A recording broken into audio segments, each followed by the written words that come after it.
Hello, this is the Harboring Light. I'm Mary. I give a conservative perspective about the world around me. So, social media, along with my email Substack, will be provided. And feedback is really important. You want to get in contact with me, email me, or find me on Substack and send me a message, comment with me. To me, that is. So, audio platforms. I'm on Audible, Amazon Music, Spotify for podcasters, Overcast, Pocket Cast, Google Podcasts, and I'm pushing out to wherever you enjoy your podcast, I'm on that. And also, feel free to give me a rating on all of those platforms that I'm on. It's greatly appreciated, and I appreciate you all so much. Thank you. So this episode is about the music of Suzanne Vega and Tracy Chapman. I'm going to give my thoughts, of course, and go into depth about their songs. All right, so let's dive in.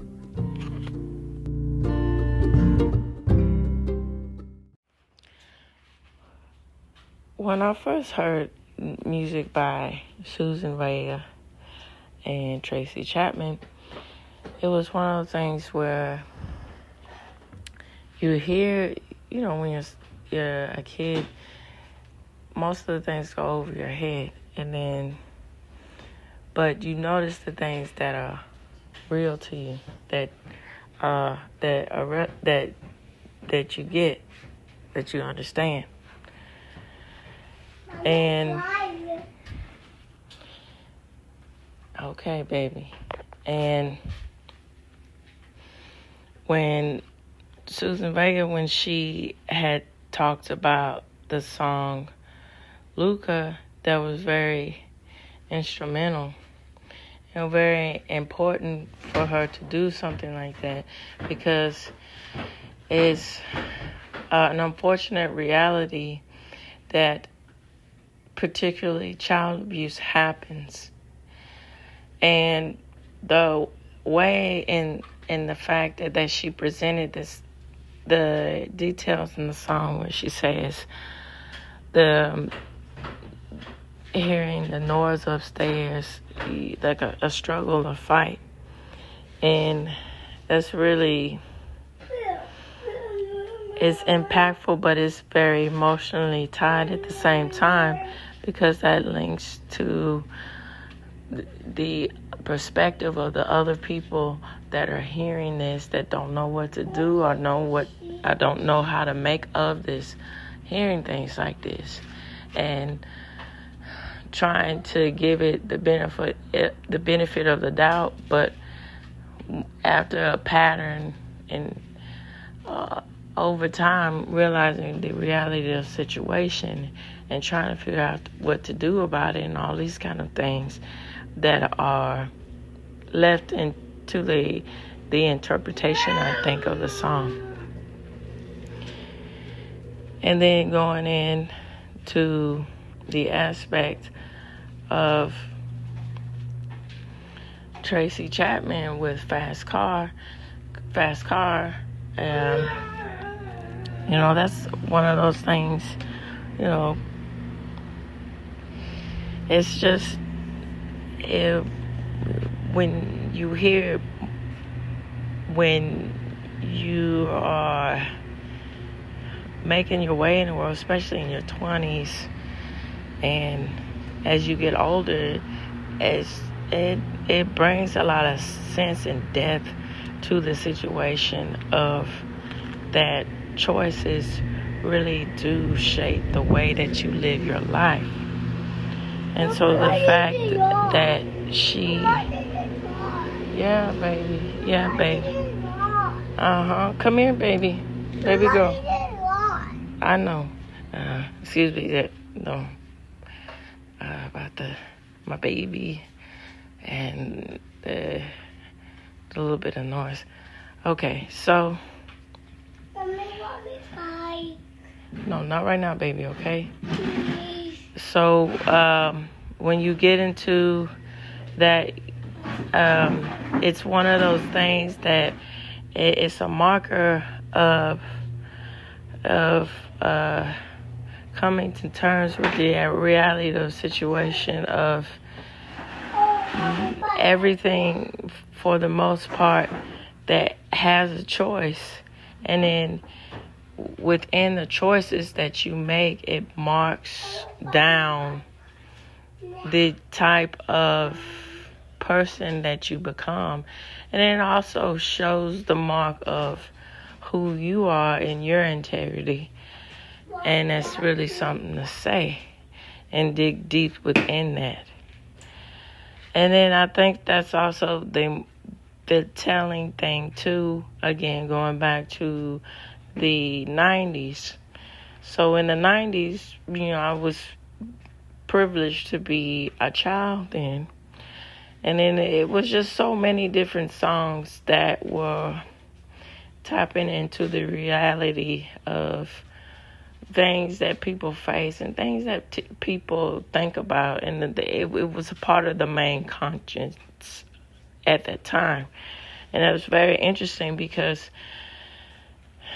the mainstream at that time was welcoming all these different perspectives when you could have very easily went a different way. And it just goes to show the different type of sentimental mentality of different eras, and then how things are valued and how things change over time.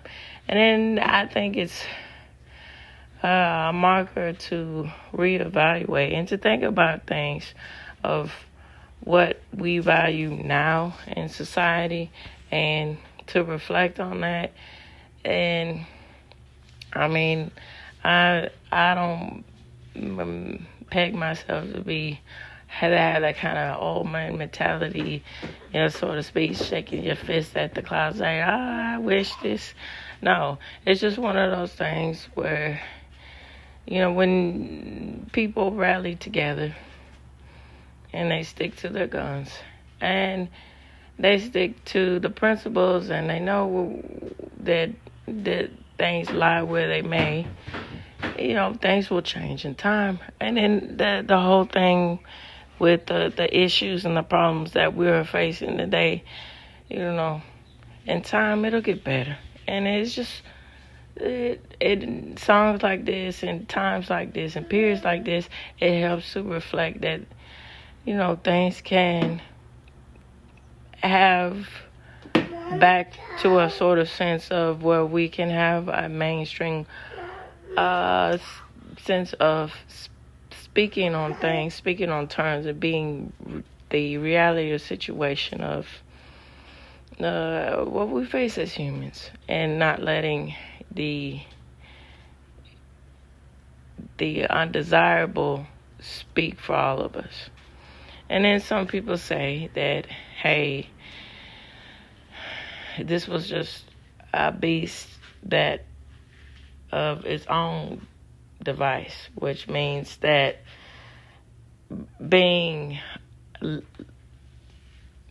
letting things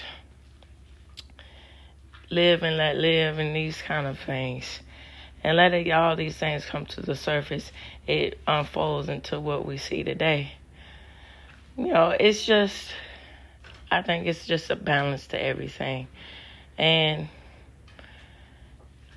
But things can swift back into a better direction. All right, so let's get into these songs. Okay, Tom's Diner. This is part of the Solitude Standing album of '87. It charted 2 in the UK and 5 in the US. Tom's Diner is a cappella song that became a hit in 1990 when the British production duo DNA added a beat and released the remix as a bootleg. And when I was talking about this on Monday episode, here we go, going further in depth about this. So an added beat and released, as I was saying, the bootleg. The contrast between Vega's subtle voice and the divine dance rhythm meshed unexpectedly well. Suzanne first heard it and said she wasn't sure whether it if she should use them or sue them, or congratulate them. She decided against litigation, and her record company, A&M, proving that sometimes there's more to be gained without filing a lawsuit, officially released a remix along with other bootleg recordings that emerged, including one of the German disco flavor and another with a reggae beat. Suzanne Vega wrote this song while eating breakfast at Tom's restaurant on the corner of Broadway, 112th Street in New York City. Tom's. And if I'm not mistaken, I think this was also the diner that was mentioned or that was used in Seinfeld. I think it was. And Tom has another famous place. Okay, here we go, and this confirms what I was saying about Jerry Seinfeld. That's where they hung out, and it was called Monk's Cafe, but it was in actuality it was Tom's Diner.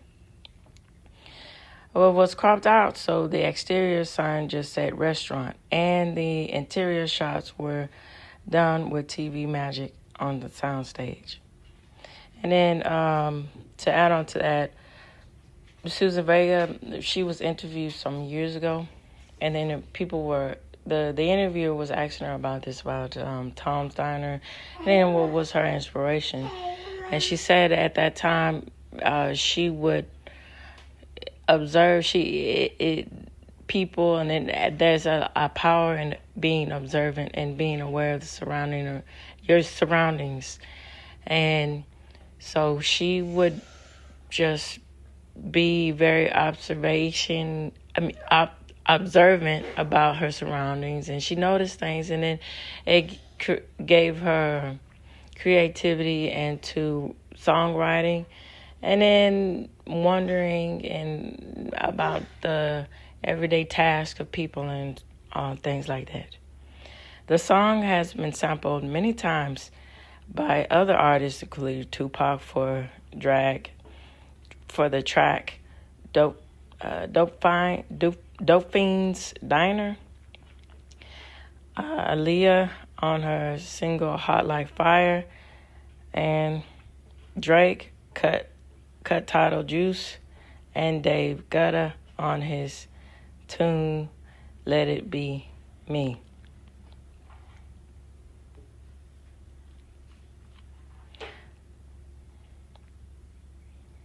Now, Giorgio Moroder covered this song for his 2015 Deja Vu album.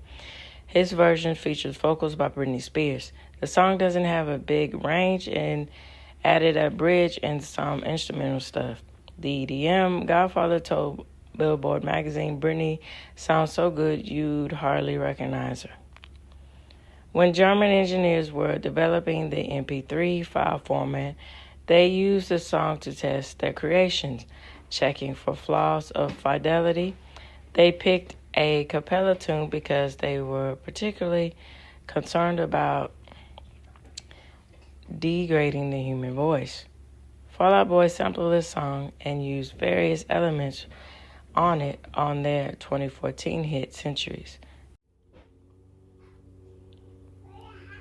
Okay, Luca. It was part of the same album, Solitude of Standing, of 87. Charted 23 in the UK and 3 in the US. This song is about child abuse, as I was mentioning when I talked about earlier. It tells the story of a frightened boy who is forbidden to talk about what he is going through. On a 1987 Swedish television special, Vega said, "A few years ago I used to see this group of children playing in front of my building. And there was one of them, whose name was Luca, who seemed a little bit distinctive from the other children. I always remembered his name, and I always remembered his face, and I didn't know much about him. But he just seemed set apart from the other children that I would see him playing. And his character is what I based the song Luca on in the song. The boy Luca is an abused child. In real life, I don't think he was. I think he was just different. Speaking with Song Talk magazine, Vega explained that she started with the title for the song. Describing how she wrote it, she said it takes months of kind of fingering it in my mind. While I'm walking around or doing something else, it's just like a problem that my mind goes back to. It wiggles. It's like you're trying to get the right angle, and once the angle comes, I can write the song in 2 hours. Like Luca took 2 hours. It took months of thinking about it and lingering up the shot. And in a sense, if you're playing pool and you want to clear the table, you'll line it all up. And then you'll just hit it and everything else clears. It's very satisfying, but it takes months of preparation.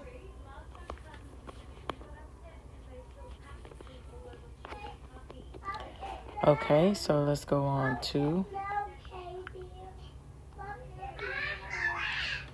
New York is a Woman.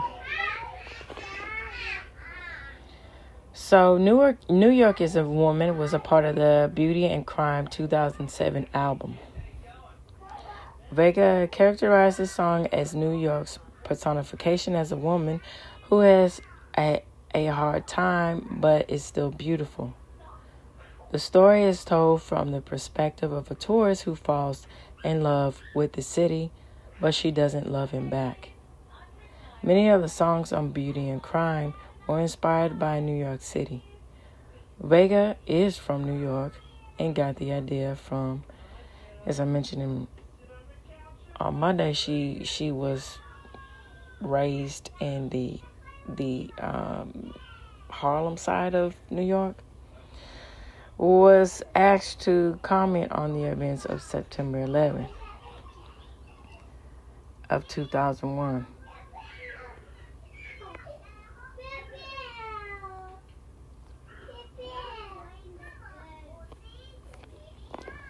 All right, so let's go on to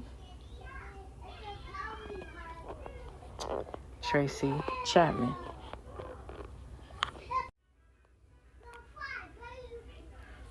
Okay, Fast Car. It was a part of the Tracy Chapman album of '88. It charted 5 in the U.S. 5 in the U.K. and 6 in the U.S. And this song, Chapman sings from the perspective of a woman whose life isn't working out as she hoped. She's with a guy who's unemployed, lazy, and unsupportive. She works at a convenience store to pay the bills while she's drinking at the bar.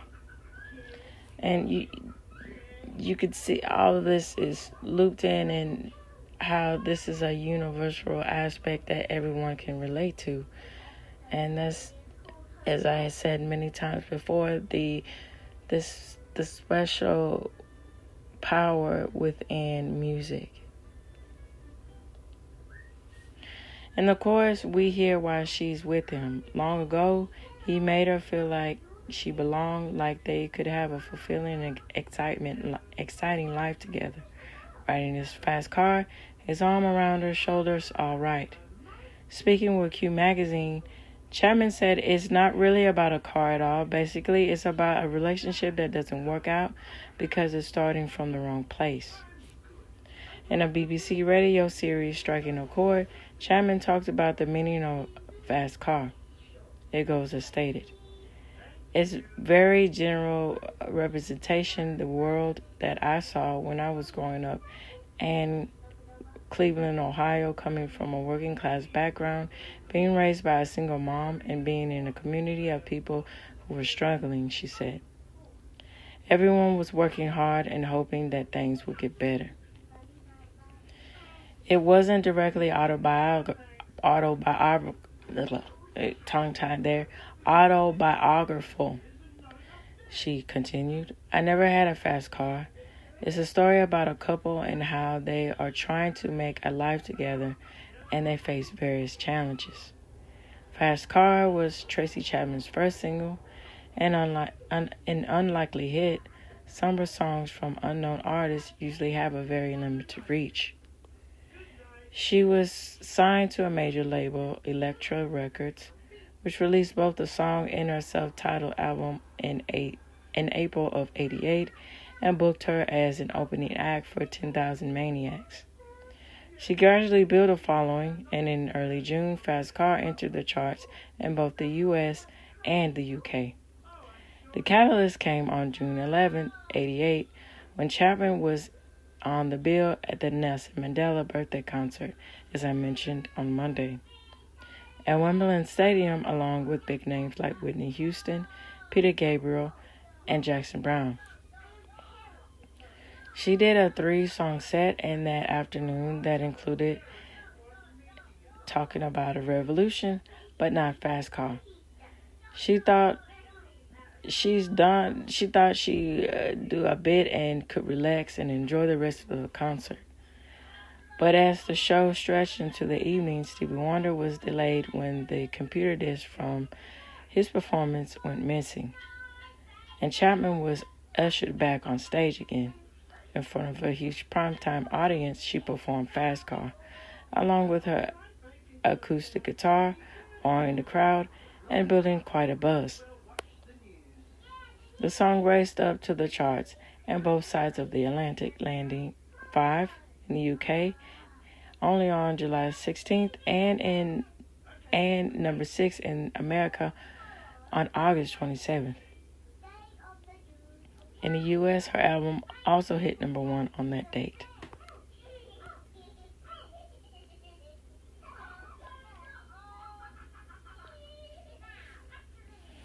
All right, talking about a revolution. This was a part of the '88 Tracy Chapman album, charted 85 in the UK and 75 in the US. Chapman wrote this song when she was 16 and a student at Rusher, a boarding school in Danbury, Connecticut. She grew up in Cleveland but ended up in Worcester because she landed a scholarship. So this is more details of what I said on Monday. She grew up in a working class neighborhood, so Chapman wasn't used to this privileged class, and the transition was difficult. I found that people at the school didn't really have much interest, she said in '86. I was really angry about that, and that's where the song Talking About a Revolution came from, meaning that a lot of them thought that. They didn't think that people's lives would, who didn't have money,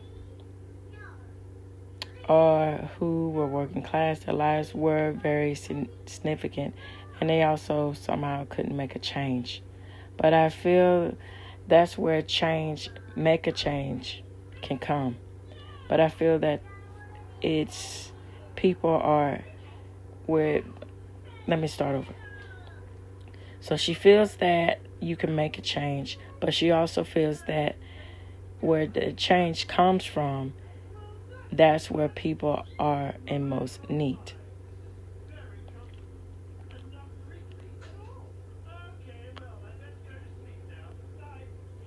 So give me one good reason. This was part of New Beginning of 1995. It charted 3 in the U.S. In this song, Tracy Chapman is addressing a love interest following a separation. She liked to patch things up, but needs this person to make a commitment.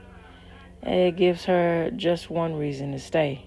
The last line hint at this says, I told you that I loved you, and there ain't no more to say.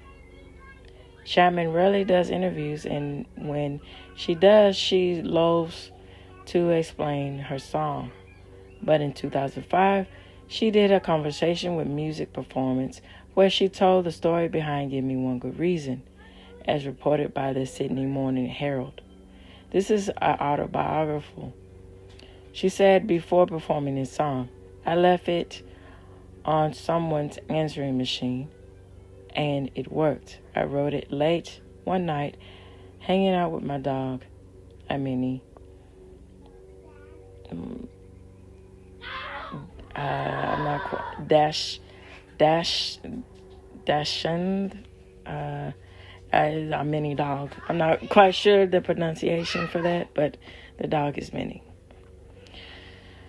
Okay. And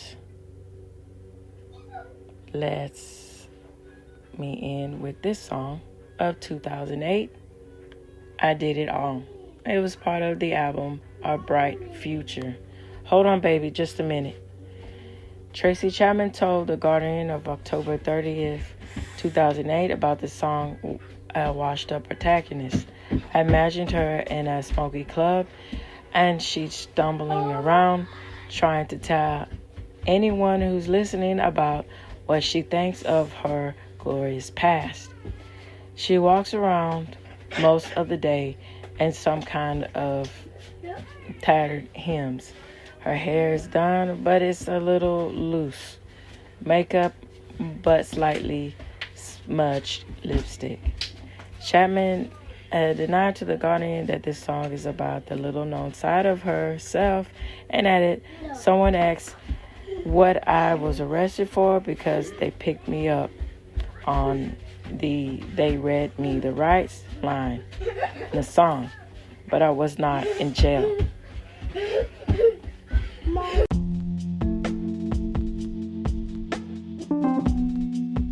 So this reaches the end of the Harboring Light. If you'd like for me to go into more depth about certain things, feel free to give me an email. Questions, comments, concerns, greatly appreciated. And on to next week. And on next week, I'll be beginning the part talking about the international folk music. Tune in, turn up, and as Vitamin C says, very eloquently, put a smile on your face, and you know what? Make the world a better place. Take care. Bye-bye now.